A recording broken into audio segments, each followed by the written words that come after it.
o'clock, I would like to call the Rockdale County Board of Education regular session to order. Board member Pamela Brown is participating virtually. Is she there yet? There she is. Can we please stand as we recite the Pledge of Allegiance to the American flag?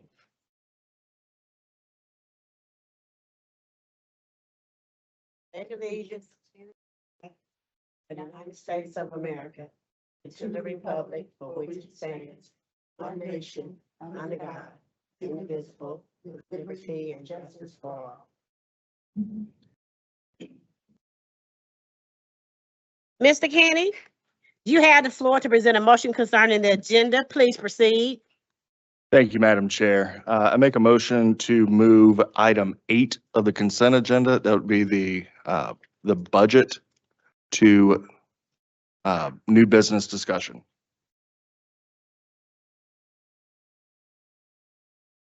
A motion to amend the agenda has been made by Mr. Kenny. Is there a second? Point of order, Madam Chair. We don't need a second, but it's on our screen. Gotcha. I didn't think so, but it's on the screen. All righty. At this time, Ms. Ball will recognize and celebrate one of our distinguished scholars. I kindly invite the members of the board and Mrs. Chester to join me.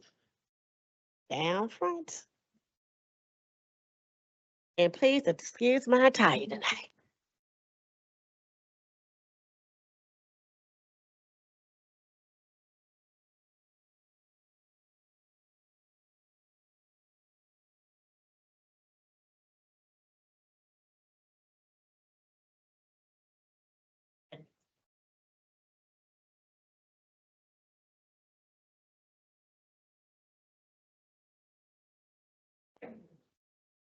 James. All right, good evening, Board Chairwoman Jackson-Lett, Vice Chair Jones, our board members, our superintendent, and our guests. If you recall, last month, we recognized the Salem High School boys track team, and among them, senior and USATF High School All-American LaTerrence Fleming. He emerged as a standout athlete by winning the state championship in the 300-meter hurdles, setting a new school record with a time of 37.79 seconds. At the time, we also mentioned that he signed his letter of commitment and accepted a track scholarship to Grambling State University in Louisiana, where he will compete in the competitive SWAC. We are excited to bring LaTerrence back this evening to recognize him for his latest achievement as a Salem High School student athlete and now recent graduate of the class of 2025. LaTerrence Fleming comes to us this evening as a national champion, winning the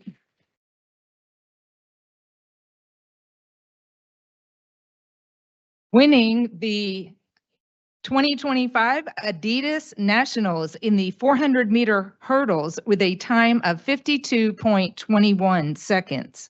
This achievement not only earned him a national title, but also cemented his position as one of the top high school hurdlers in the country.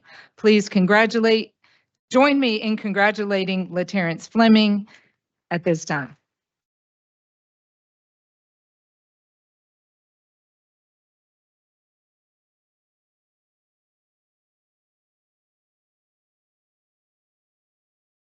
And yes, we invite coaches up to be in our photo.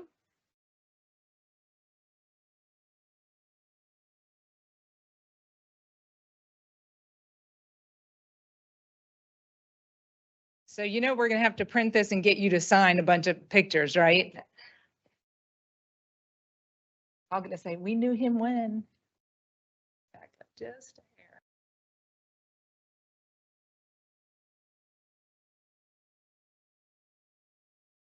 Make sure I got that. I think I did. I did. Congratulations. And also best wishes in college.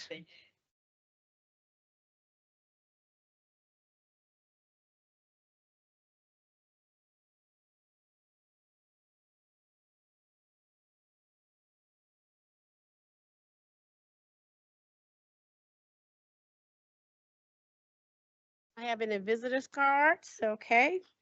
So we gonna keep right along and moving. I would like to hand it over to Ms. Chester for cabinet updates. Thank you, and good evening, Madam Chair Jackson-Lett, Vice Chairwoman Jones, board members, General Counsel, Cabinet, and guests. Tonight, we'll have several presentations from our different divisions, and we'll begin first tonight with the Leadership and Learning Division, which will be shared. We have a presentation from our Assistant Superintendents.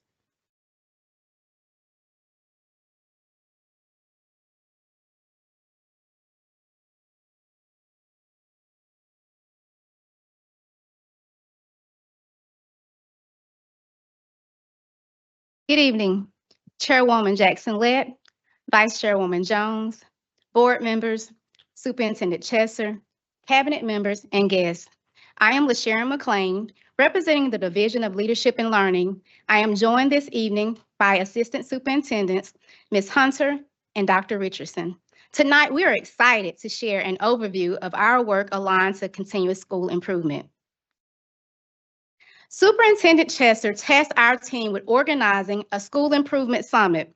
This slide outlines the continuous improvement timeline and highlight RCPS strategic plan initiatives and action steps that align to our work.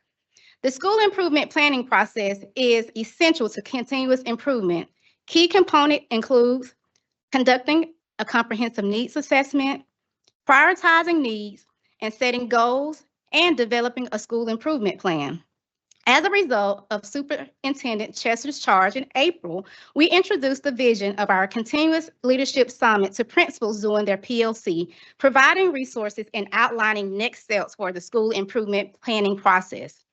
In May, principals collaborated with their building leadership teams to complete pre-work, which included collecting and analyzing data. In June, school-based leadership teams continued this work on collaborating on analyzing their data, developing goals, and creating their school improvement plan.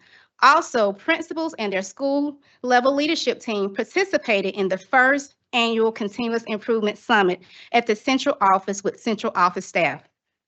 Now, each year, schools conduct needs assessments and develop school improvement plans. So you may be wondering, what's different this year? The difference lies in collaboration and alignment. This year, school-based teams and central office leaders came together in a shared space to reflect, collaborate, and align school improvement plans with district priorities.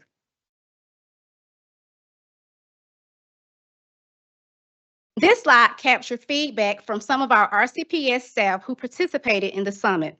At the end of the day, participants were asked to describe their experience in one word. Responses included informative, collaborative, productive, engaging, and more, highlighting the value of this shared experience.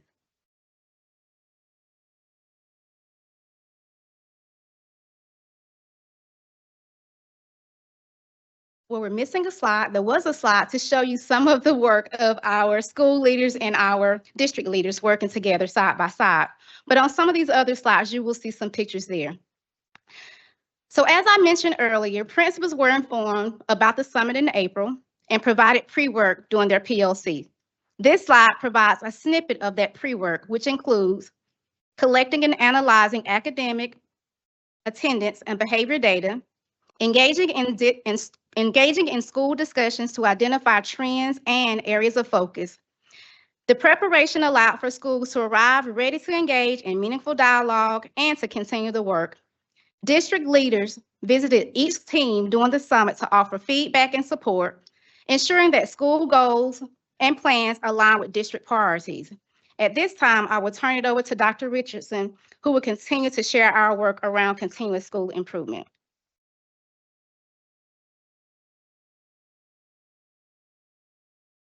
Good evening, everyone. I must say it's been an honor to have a conversation with you all this evening and to talk about the work of how teaching and learning, our team recalibrated our work to align to the school level improvement efforts being led and guided by Dr. McLean and Ms. Hunter. We aligned our approach to ensure that it was timely, relevant, and connected and not done in isolation. On this slide, you'll see artifacts that represent a protocol that we use to analyze our summative assessment data. Although the data is still embargoed, we use the available data to identify needs, and to direct our efforts for the year ahead. We followed the same data analysis protocol that the school teams use to stay consistent and aligned. This wasn't about just looking at numbers. We also wanted to identify actions that needed to be taken to support teaching and learning for all students. This work prepared us for the Leadership Summit. At the Leadership Summit, Ms. Chesser formally introduced us to our 5 A to E priorities for the year ahead. Letter A, representing attendance. This goal aligned to decreasing the percentages of students absences 10% or more and their enrolled days by 16%. Letter B, representing behavior management. This goal targeted reducing the number of out-of-school suspensions by 10%. Letter C, representing content mastery. This goal focuses on increasing the overall content mastery weighted achievement score by 10 points as measured by CCRPI. And letter D, this goal focuses on the commitment for all school and district-based staff to participate in job-embedded and professional learning experiences as measured by artifacts collected during the PLC. And our last priority, engagement. This focused on the commitment to improve stakeholder engagement by 10% through academic, social, and learning opportunities measured by artifacts collected through those experiences. Ms. Chester reminded us that our work must center on all students and that leadership in every role, regardless of our capacity, played a critical role in advancing these specific goals. Building on that momentum, we hosted our first annual School Improvement Summit, as mentioned by Dr. McLean earlier, on June 9th, 10th, 16th, and 17th. This was an opportunity for school leaders to take a closer look at their attendance, behavior, and content mastery data. They worked side by side with their school-based teams with the central office staff there for support. Each school brought their pre-work that included a reflection and their early goal settings. The summit wasn't about refining their goals based on feedback from central office staff. It was about engaging in a collaborative process where schools and departments work together to align next steps. The school-based teams included principals, assistant principals, counselors, MTSS specialists, instructional coaches, and most importantly, our teacher leaders. This process highlighted the cross-departmental collaboration that created shared ownership and a common language around improvement. As the summit progressed, Ms. Hunter and Dr. McLean provided a high-level overview of our summative assessment data. This was followed by each of our curriculum coordinators sharing their content mastery data, their goals, and their aligned action steps. This work was not limited to one division.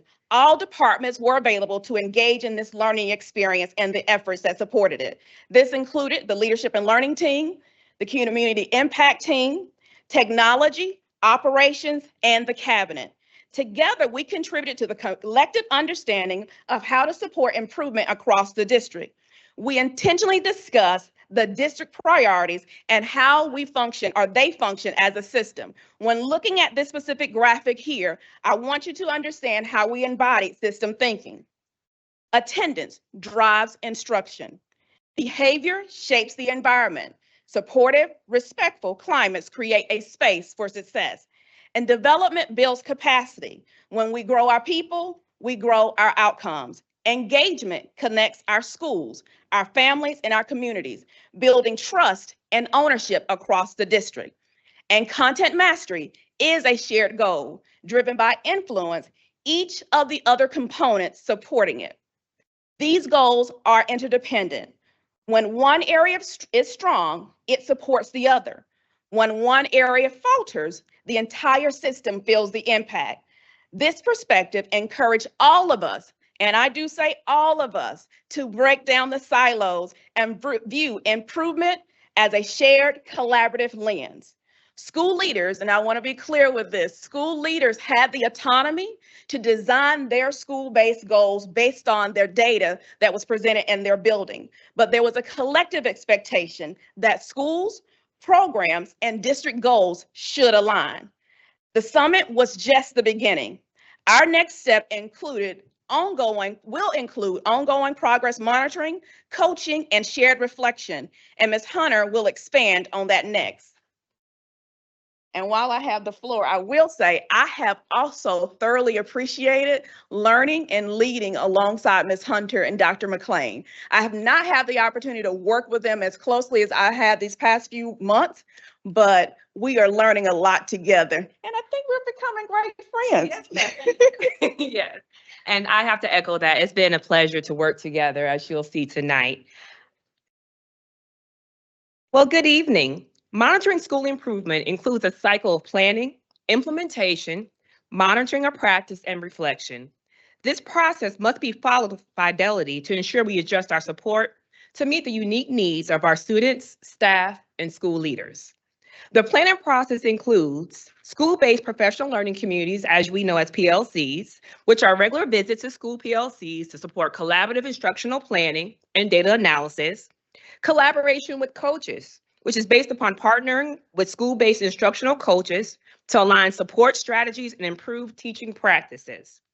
Instructional support entails providing guidance and resources aligned with curriculum expectations, including modeling of lessons and co-planning. Training is conducted on core and intervention instructional resources. Assessment tools ensure effective utilization of assessment tools for diagnostics, progress monitoring, and instructional planning. Ongoing support consists of job-embedded professional learning opportunities tailored to both teachers and school leaders to foster growth, instructional excellence, and leadership development. Our next step will be implementation. Focus walks would include targeted classroom visits that assess instructional practices and ensure alignment with curriculum expectations. Our classroom observations with building leaders would allow us to provide feedback that would identify trends in instructional delivery. And cross-divisional collaboration would organize collaborative walks, observations across all 3 levels, and divisions would be able to foster a shared learning and consistent learning environment. Now, in everything we do as a leader, monitoring is most essential in ensuring we are timely and effective in our efforts. Data briefings will be hosted by district leaders to review academic progress, attendance, behavior, and intervention outcomes. Progress monitoring will be conducted at the local school level, which would include monitoring student performance in relation to grade level standards, intervention benchmarks, and to continue to strengthen remediation and as well focus on acceleration methods. Community engagement, which we strengthening partnerships with families and communities to support student learning and well-being. And everything we should do, we should be reflective. Thoughtful reflection serves as the foundation for continuous improvement. Our work will include cross-departmental meetings, engaging division leaders across departments to reflect on instructional initiatives and student outcomes. Our principal PLCs will consist of our principals collaborating in their level-specific PLCs, middle, elementary, and high, to address school-level challenges and solutions. But during that time, we will share best practices, promoting the exchange of effective strategies and innovations to enhance student achievement. Lastly, we will make sure to focus on developing our leaders who are emerging and our current leaders through coaching, collaboration, and targeted training. Sustained school success is driven by continuous improvement and collaboration across all divisions. You've heard my partners state the same thing previous to me.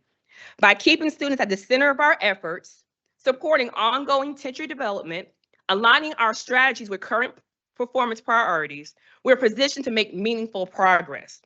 As we begin this school year, we are energized by a shared, unified vision centered on student achievement and grateful for your continued support and partnership in this important work. Thank you.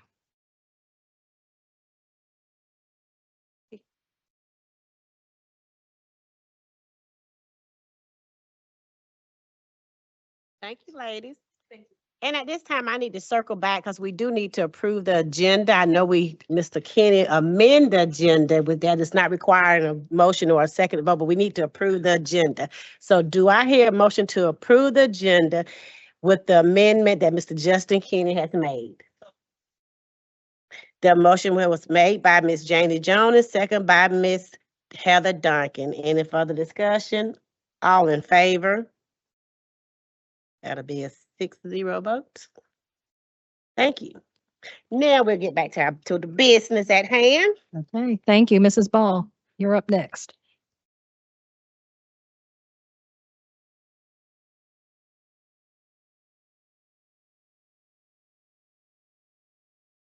Greetings again, everyone. It is my pleasure to bring, you driving or am I driving? Oh, okay. Ms. Brown? So her vote was probably for the vote on the agenda, so that's. No, Uh, I'm good. I'm good. No So that's a problem. 7-0 vote. Okay. That was for the vote.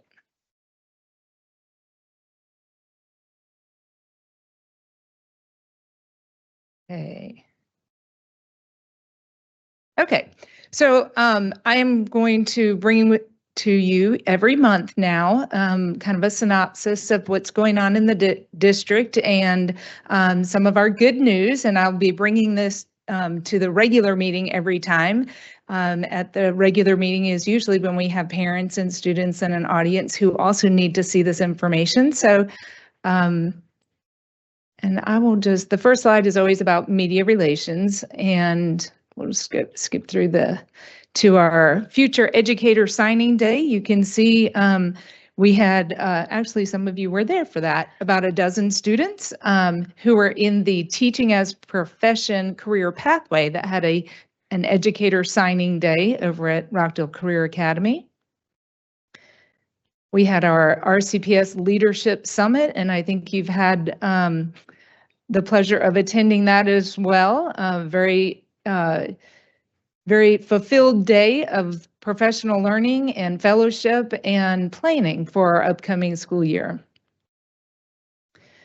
We also had the pleasure of attending the State Teacher of the Year Gala. As you know, we had a finalist this year with Dr. Charles Garner from the Rockdale Magnet School for Science and Technology.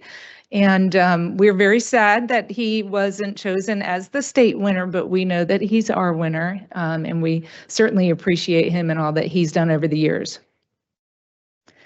And I believe we met Gabby at the last monthly meeting in May, and she was here. She was also the one who did our inspiration, and at that time we did recognize her for her accomplishment at the State Social Studies Fair. And I believe we have seen our Gates Scholarship winners last month as well. Some of these are a little bit duplicating from our May end of the year PowerPoint. Hagen Scholarship winners. Our senior decision days at all of our high schools. This is always a fun day to see where all of our seniors are going, whether they're going into a technical college, a university, the workforce, military. Everyone is celebrated for their bright future. And this was just scenes from Rockdale County High School, Heritage High School, and Salem High School.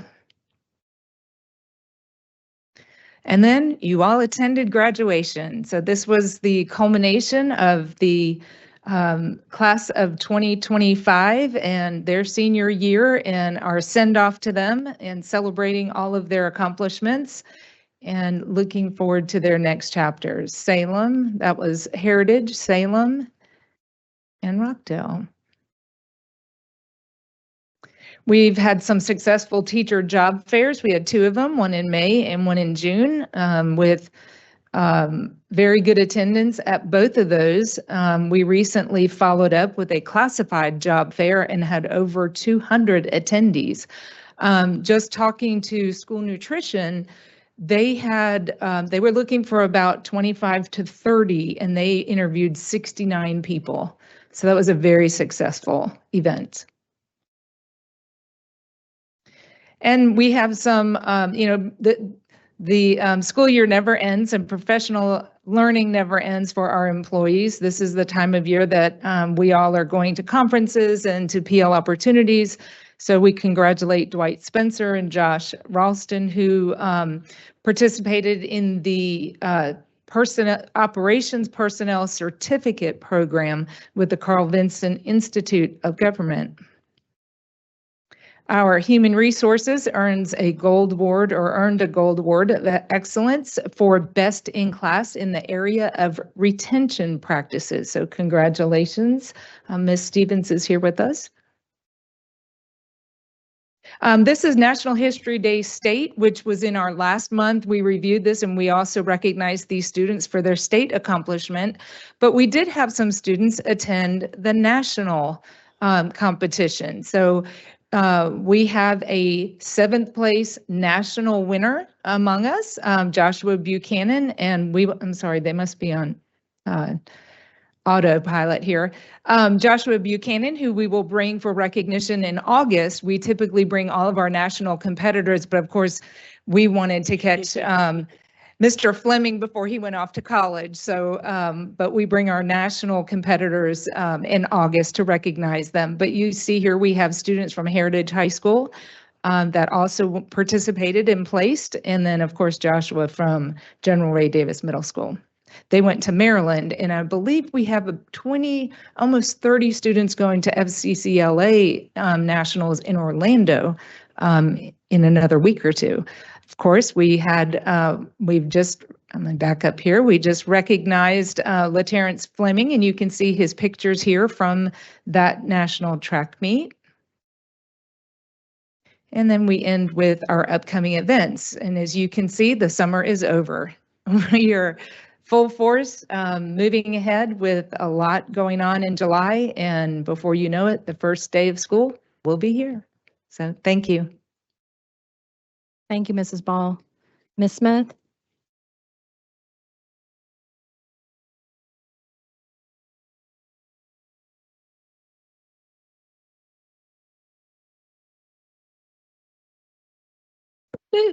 Good evening, Board Chair-elect Jackson, Vice Chair Jones, remaining board members, Superintendent Chesser, Cabinet, and guests.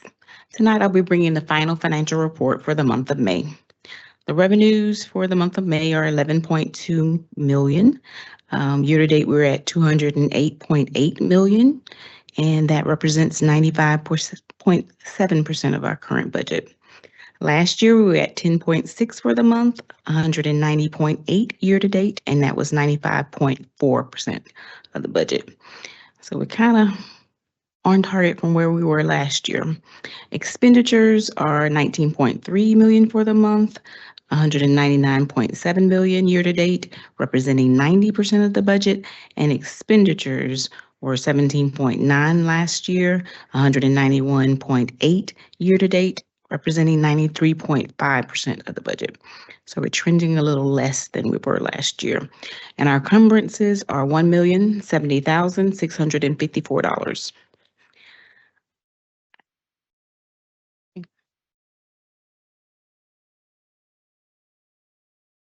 Our fund balance is $37,688,083. Last year, we were at $35,362,341. On our balance sheet, we have cleared our liabilities. Our assets are $37,688,083. $688,083. And again, our fund balance is also $37,688,083. And that is it for our financial report. I wanted to update you guys on where we stand with our millage rate hearings. Due to delays with getting our tax digest and our rollback calculation, we are not sure when we're going to be able to have our hearings. Right now, we are being told that the vendor, and I say that we're being told by the tax commissioner that the vendor that they use for their software is still working on updates. They are projecting that we should get them by mid-July. She's not very confident in that thought though, and so she's thinking it's hope we'd at least get it by July, the end of July.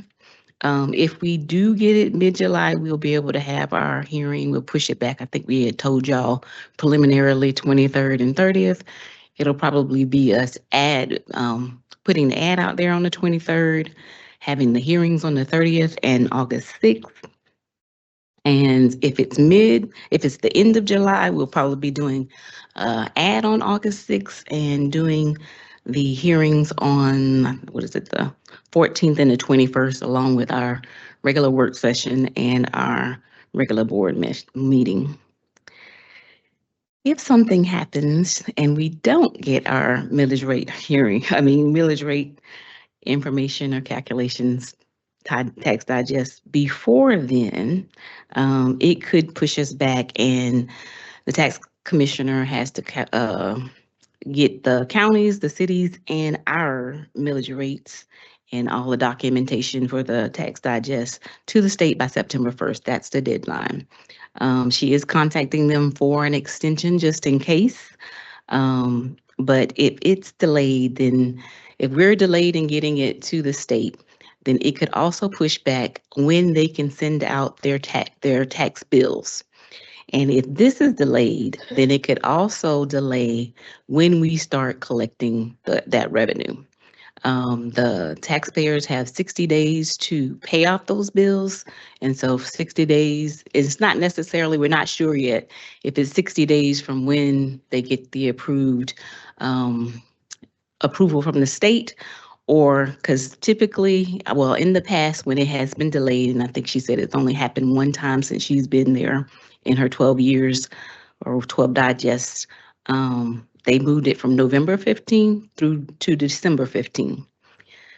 So if we had to do it that way, we would not get that revenue, the big revenue. If it's not due to December 15th, we don't get those collections until the next month in January.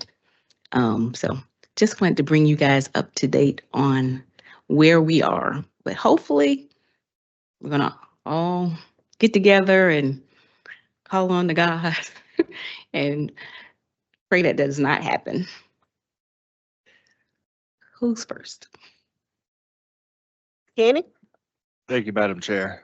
So if we are not expecting to get revenues in the time that we would normally anticipate to get those revenues, what impact would that have on the anticipated TAN that we're expecting to take out? Thank you for reminding me. I did not bring up the fact that we definitely will need to get a TAN again this year. And that is, that remains to be seen right now. Legally we have to pay off the TAN by December 31st. So we're not going to get to that. Yes, sir. So, Mr. Kenny, that is a great question, and Ms. Smith and I have talked about that. I do want to share with the board, we have a meeting scheduled next Tuesday in which we're going to meet with the tax commissioner in hopes of getting some clear dates and when we can expect to get it. But right now, everything is tentative, as Ms. Smith has shared with us. So we are trying to make the right and necessary adjustments, but we are trying to forecast in terms of what that may mean in the event that we are pushed back and don't meet that first deadline.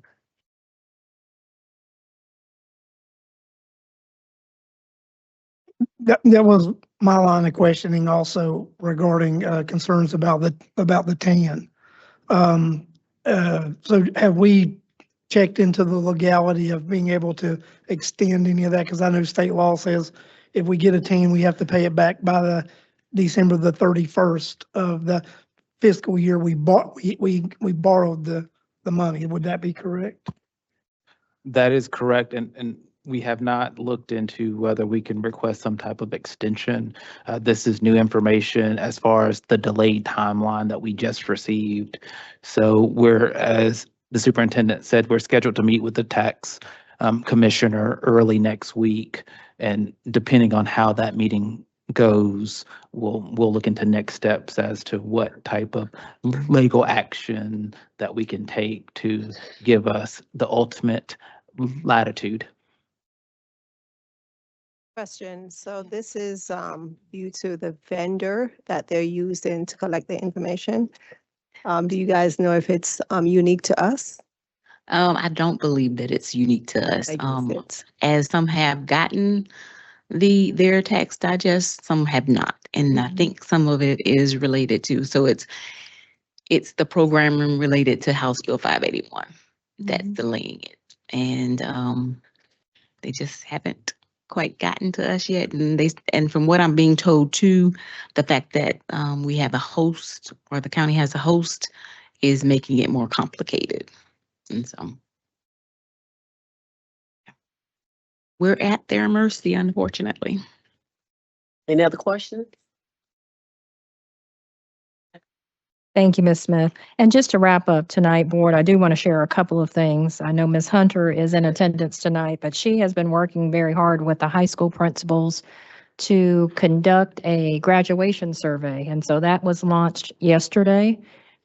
Yeah, yesterday. Thank you. And she shared with me, as of tonight, we have had 838 responses from our students and our families. And what we're trying to gauge, Board, is their preferred location for graduation.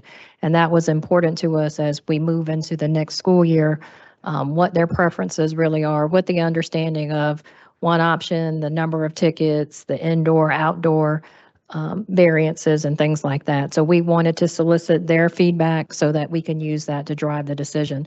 But it's important to us in terms of our timeline that once the survey closes out on July the 3rd, that we'll be able to move forward with planning for graduation, because I know Cindy just talked about we wrapped up one graduation season, but we want to also begin planning and prepping for next year's graduation and securing dates and equipment and things like that. So our target is to be able to share that information. Kimberly is going to come and share that with you in July at the board meeting, so that in turn, as students have their open houses when they return in the fall, they'll be able to get that information and the associated cost. And the last thing I'll share, Board, there is a teacher. She emailed me a few minutes ago. She really wanted to be here. This is Miss Tammy Baxter. She is a teacher at C.J. Hicks Elementary School, but she's also, she says, a proud grandparent of 2 students in our public schools. And she just wanted you to know that she is asking for your support of the teacher salary for next year that's included in the budget. She said she really wanted to be here but was unable to do that. But she talked about the importance of, the work that the teachers do, and that the compensation honors the complexity of the roles of the teachers. And so she sent a very lengthy email. I know I can't read all of that to you, but she's watching, and I wanted her to know that I did receive it, and I wanted to convey her feedback to you tonight as you make your vote. So, Madam Chair, that's all I have for tonight. Thank you, Ms. Superintendent Chesser. All right, Board, the Cabinet has provided a few presentations under information. I would like to ask the board member to please review the information. The board has reviewed the minutes from all board meetings held in May. Do I hear a motion to approve the minutes for all board meetings held in May? A motion to approve May 2025 board minutes as presented has been made by Ms. Heather Duncan and second by Ms. Akita Palmer. Is there any discussion? All in favor? Did Pam vote?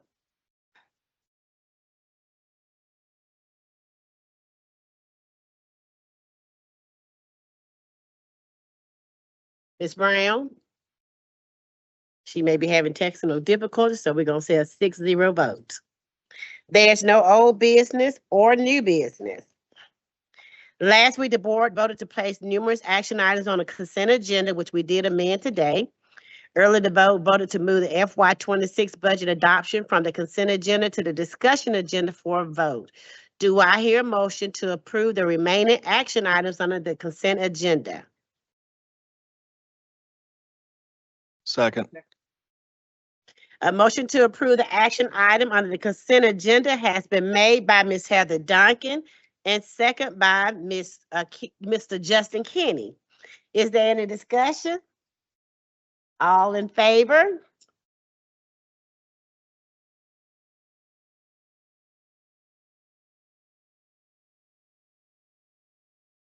So that'd be a 6-0 vote. Under the new business discussion agenda, do I hear a motion to approve the superintendent recommendation to formally adopt the FY26 final budget as presented and tentatively adopted by the board on May 15, 2025? So moved, Justin. A motion has been made by Mr. Justin Kenny and second by Ms. Heather Duncan. Is there any discussion? Yes. Just a few words for folks who may be watching who have no idea why I took it off the consent agenda. I believe that this being a fundamental responsibility of the Board of Education to adopt a budget each fiscal year, that it should be voted on separately. I'm in support of the budget and will be voting yay, but that is why I removed it from the consent agenda. Any other discussion? All righty, all in favor? A 6-0 vote. The motion is approved. Do I hear a motion to go into executive session to discuss personnel matters? Second, Akita. Motion to go into executive session is made by Ms. Janie Jones, and second by Ms. Akita Palmer. In the discussion, all in favor? Any opposed? 6-0 vote. Who's sniffing? I got that direction.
It is now 8 o'clock, and the board has come back into open session. Do I hear a motion to approve the superintendent's recommendation to appoint Miss Nia Grisby, current instructional math coach at Memorial Middle School, to assistant principal at Memorial Middle School effective July 1st, 2025? So moved, Heather. That's Nikita Palmer. A motion has been made by Ms. Heather Duncan and second by Ms. Akita Palmer. Is there any further discussion? All in favor? That's a 7-0 vote. With no further business to discuss, do I hear a motion to conclude the meeting?